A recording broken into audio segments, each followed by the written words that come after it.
it seems like instinct plays a big part of any decision making that you do. Things just work out the way they work out. And everybody says to me, you know, how come you're not as famous as some of your friends? But, you know, it's a lot to do with luck and being in the right place at the right time. You know, Jerry Seinfeld's a great example of a guy that would be playing comedy clubs right now if that pilot of his, and you know the story. Sure. I don't know how many of you people out there know the story, but, you know, Summer Replacement, and Brandon Tartikoff didn't have a show to put on, and he said, fine, we'll put this on. And I remember I saw Jerry at an audition many years before, and neither of us can act. I mean, Jerry became a good Jerry, and I've done some movies, and I can play a good Bobby. But I remember me and Jerry sitting at an audition for some movie. And we're both sitting there going, this really sucks. You know, we can't act. And he'd been on a million auditions, and I've been on a million auditions.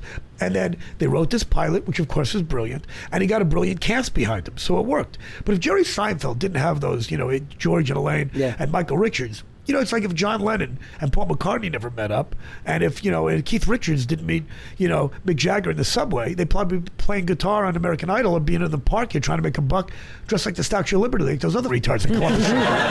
So you don't know what's going to happen. I just haven't had any luck. I don't know if they'd have fallen that far. But I got to tell you the truth. I think they would have done a little better. Well, I like to think that's going to happen. I like to think I'm not alone in this mess. I like to think that Mick Jagger would just be going nowhere now, and he'd be doing impressions somewhere. Mick Jagger standing with a torch, hoping people get on a double bill with Joe Piscopo somewhere.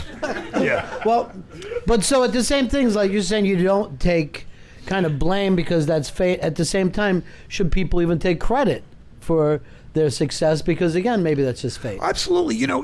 Here's what's funny. I was talking to somebody about this the other day. Like when Drew Carey had his first Tonight Show, and Drew was a very, you know, I could see where a network executive would watch him and go, this guy's kind of nerdy, he's funny, he's clean, he's middle America, he'd have a great show.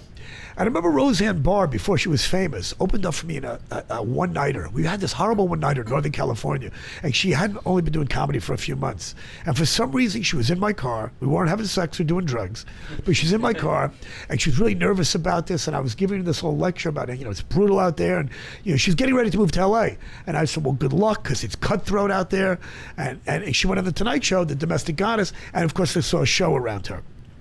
And Ray Romano opened for me, and Patton Oswalt opened up for me, Rob Schneider opened for me, David Spade opened for me, Judd Apatow, the great director.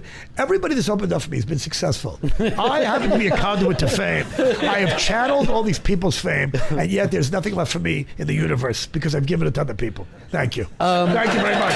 Thank you. You know what's interesting? What if you would have been nice to even one of them? Well,